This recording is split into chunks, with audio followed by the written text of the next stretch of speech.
Hi, ನಾನು ನಿಮ್ಮ Lakshmi. Welcome to YouTube channel Parvathi log. ಇವತ್ತು ಗುರುವಾರದ ದಿನ ಆಗಿರುತ್ತೆ. ಬಟ್ಟೆ ಒಗಿಬೇಕಾಗಿತ್ತು. ಇವತ್ತು ಮಿಷಿನಿಗೆ ಹಾಕೋಣ ಅಂತ ಬಟ್ಟೆ ಎತ್ಕೊಂಡು ಹೋಗ್ತಾಯಿದ್ದೀನಿ. ಬಟ್ಟೆ ಎಲ್ಲ ಮಿಷಿನಿಗೆ ಹಾಕ್ಬಿಟ್ಟು ಇವತ್ತು ಭಾರಿ ಕೆಲಸ ಇದ್ವು. ಸುಮಾರು ಸ್ಯಾರಿ ಕುಚ್ಚು ಜಲ್ದಿ ಕೊಡಬೇಕಾಗಿತ್ತು ಹಾಕಿ. ಹಾಗಾಗಿ ಬೆಳಗ್ಗೆನೇ ಎದ್ಬಿಟ್ಟು ಕೆಲಸ ಎಲ್ಲ ಮುಗಿಸ್ಕೊಂಡು ಮೆಹಂದಿ ಹಚ್ಕೋಬೇಕಾಗಿತ್ತು ತಲೆಗೆ. ಇವತ್ತು ಮೆಹಂದಿ ಎಲ್ಲ ಹಚ್ಕೊಂಡು ಬಟ್ಟೆ ಎಲ್ಲ ಮಿಷಿನ್ಗೆ ಹಾಕಿ ವಾಶ್ ಮಾಡೋ ಅಷ್ಟೊತ್ತಿಗೆ 10 ಗಂಟೆ ಆಯಿತು. ಅಷ್ಟೊತ್ತಿಗೆ ಸ್ನಾನಕ್ಕೆ ಹೋಗಿ ಸ್ನಾನ ಮಾಡ್ಕೊಂಬಂದೆ. ಇವತ್ತು ಸ್ವಲ್ಪ ರಾಘವೇಂದ್ರನಿಗೆ ರಿಕ್ವೆಸ್ಟ್ ಹಾಕಬೇಕಾಗಿತ್ತು. ಬಿಸ್ನೆಸ್ ಮಾಡೋಣ ಅಂತ ಅಂದ್ಕೊಂಡಿದ್ದೆ ನಾನು. ವರಮಹಾಲಕ್ಷ್ಮಿ ಐಟಮ್ ಎಲ್ಲ ತರಿಸಿ ಬಿಸ್ನೆಸ್ ಮಾಡೋಣ ಅಂತ. ಅದನ್ನು ಬರೆದ್ಬಿಟ್ಟು ರಾಘವೇಂದ್ರ ಸ್ವಾಮಿಗೆ ಕೇಳೋಣ ಅಂತ, ಒಳ್ಳೇದಾಗುತ್ತೋ ಕೆಟ್ಟದಾಗುತ್ತೋ ಕೇಳೋಣ ಅಂತೇಳಿ 2 ಚೀಟಿ ಬರೆದ್ಬಿಟ್ಟು ಚೀಟಿ ಒಳಗೆ ಒಂದು ಕೆಂಪು ಹೂವು ಒಂದು ಬಿಳಿ ಹೂವು ಇಟ್ಟೆ.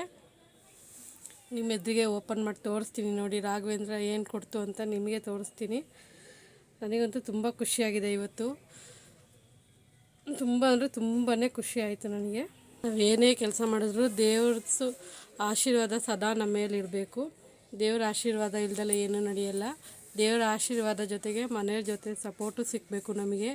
ಮನೆಯವ್ರ ಸಪೋರ್ಟು ತುಂಬ ಚೆನ್ನಾಗಿ ಸಿಕ್ಕಿದೆ ನನಗೆ. ಮನೆಯವ್ರ ಸಪೋರ್ಟ್ ಬಗ್ಗೆ ಏನು ಮಾತಾಡೋಂಗೇ ಇಲ್ಲ ನಾನು. ಹಾಗಾಗಿ ದೇವ್ರ ಹತ್ರ ಕೇಳಿದೆ ನಾನು, ಒಳ್ಳೇದಾಗುತ್ತಾ ಕೆಟ್ಟದಾಗುತ್ತಪ್ಪ ಹಾಕ್ಸಿದ್ರೆ ಅಂತೇಳಿ. ಅಂಥದ್ರಲ್ಲಿ ನಿಮ್ಮ ಸಪೋರ್ಟು ಸಹಿತ ತುಂಬ ಬೇಕು ನನಗೆ. ರಾಘವೇಂದ್ರ ಸ್ವಾಮಿ ನನಗೇನೋ ಒಳ್ಳೇದಾಗುತ್ತೆ ಅಂತ ಆಶೀರ್ವಾದ ಮಾಡೈತೆ. ನಿಮ್ಮ ಸಪೋರ್ಟು ಸಹ ಸದಾ ನನ್ನ ಮೇಲಿರಲಿ. ನಾನು ಹಾಕ್ಸೋ ಐಟಮ್ಗಳಲ್ಲಿ ಪರ್ಚೇಸ್ ಮಾಡಿ ನಮ್ಮಂಥ ಮಿಡಲ್ ಕ್ಲಾಸ್ ಫ್ಯಾಮಿಲಿಗೂ ಸ್ವಲ್ಪ ಹೆಲ್ಪ್ ಆಗುತ್ತೆ. ಏನೋ ಒಂದು ಹೆಣ್ಣು ಹುಡುಗಿ ಏನೋ ಸಾಧನೆ ಮಾಡಬೇಕು ಅಂತ ಅಂದ್ಕೊಂಡಿದ್ದೆ. ಅದರಲ್ಲಿ ನಿಮ್ಮ ಸಪೋರ್ಟ್ ತುಂಬಾ ಮುಖ್ಯ. ದಯವಿಟ್ಟು ನನ್ನ ಚಾನಲ್ನ ಸಬ್ಸ್ಕ್ರೈಬ್ ಮಾಡಿ, ಶೇರ್ ಮಾಡಿ. ನೋಡಿ ಈ ಥರ ಇಟ್ಟಿದ್ದೀನಿ ನೋಡಿ, ನಿಮ್ಮ ಎದುರಿಗೆ ಓಪನ್ ಮಾಡ್ತೀನಿ. ರಾಘವೇಂದ್ರ ಯಾವ ಥರ ಕೊಟ್ಟಿದೆ ನನಗೆ ಸೂಚನೆ ಅಂತೇಳಿ ಅಂತ. ತುಂಬಾ ಖುಷಿ ಆಯಿತು ನನಗೆ ಮಾತ್ರ ನೋಡಿ. ನನಗೆ ಭಾರಿ ಆತಂಕದಲ್ಲಿದ್ದೆ ನಾನು, ಏನು ಬರುತ್ತೋ ಅಂತ. ತುಂಬ ಖುಷಿ ಆಯಿತು ನನಗಂತೂ. ಸ್ಟಾರ್ಟಿಂಗು ಜಾಸ್ತಿ ಹಾಕೋದು ಬೇಡ, ಬಂಡವಾಳ ಕಮ್ಮಿನೇ ಹಾಕೋಣ ಅಂತ ಅಂದ್ಕೊಂಡಿದ್ದೀನಿ. ನೋಡಿ ಸ್ಯಾರಿ ಡಿಸೈನ್ ಮೊನ್ನೆ ಹೇಳಿದ್ನಲ್ಲ ಅದೇ ಡಿಸೈನ್. ಅದು ಫುಲ್ ಫಿನಿಶ್ ಆಯ್ತದು. ನನಗಂತೂ ತುಂಬಾ ಖುಷಿ ಆಯಿತು ರಾಘವೇಂದ್ರ ಸ್ವಾಮಿ ನನಗೆ ಅಪ್ಪಣೆ ಕೊಟ್ಟಿದ್ದಕ್ಕೆ. ದಯವಿಟ್ಟು ನಿಮ್ಮ ಸಪೋರ್ಟ್ ಯಾವಾಗಲೂ ಸದಾ ನನ್ನ ಮೇಲೆ ಇರಲಿ. ನಾನು ಯಾವುದೇ ಐಟಮ್ ಹಾಕಿದ್ರು ಕ್ವಾಲಿಟಿದೇ ಹಾಕ್ಸ್ತೀನಿ. ಕಮ್ಮಿ ಕ್ವಾಲಿಟಿದಂತೂ ಹಾಕ್ಸಲ್ಲ. 10 ರೂಪಾಯಿ ಜಾಸ್ತಿ ಆದರೂ ಪರವಾಗಿಲ್ಲ, ನನಗೆ 10 ರೂಪಾಯಿ ಕಮ್ಮಿ ಸಿಕ್ಕಿದ್ರೂ ಪರವಾಗಿಲ್ಲ.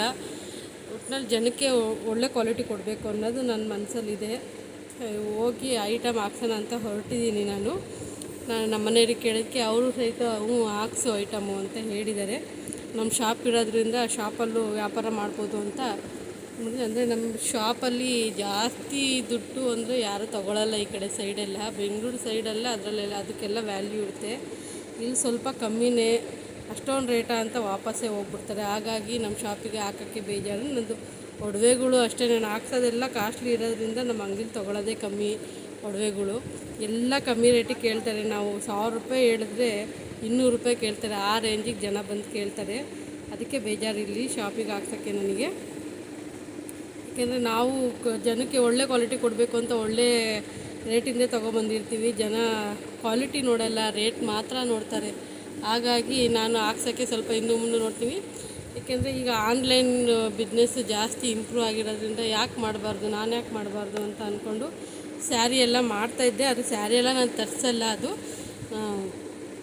ಜೀರೋ ಇನ್ವೆಸ್ಟ್ಮೆಂಟಲ್ಲಿ ಮಾಡ್ತಾಯಿರೋದು. ಯಾರಾದರೂ ಬುಕ್ ಮಾಡಿದ್ರೆ ತರಿಸಿ ಕೊಡ್ತೀನಿ ಅಷ್ಟೇ. ನಾನು ಇದನ್ನು ನಾನೇ ಬಂಡವಾಳ ಹಾಕಿ ಮಾಡಬೇಕು ಅಂತ ತುಂಬ ಆಸೆಯಿಂದ ಪ್ರಯತ್ನ ಪಡ್ತಾಯಿದ್ದೀನಿ. ನಿಮ್ಮ ಸಪೋರ್ಟ್ ಯಾವಾಗಲೂ ಇರಲಿ. ನನ್ನ ಚಾನಲ್ನ ಸಬ್ಸ್ಕ್ರೈಬ್ ಮಾಡಿ, ಆದಷ್ಟು ನಾನು ಹಾಕೋ ಐಟಮ್ಗಳನ್ನ ಶೇರ್ ಮಾಡಿ.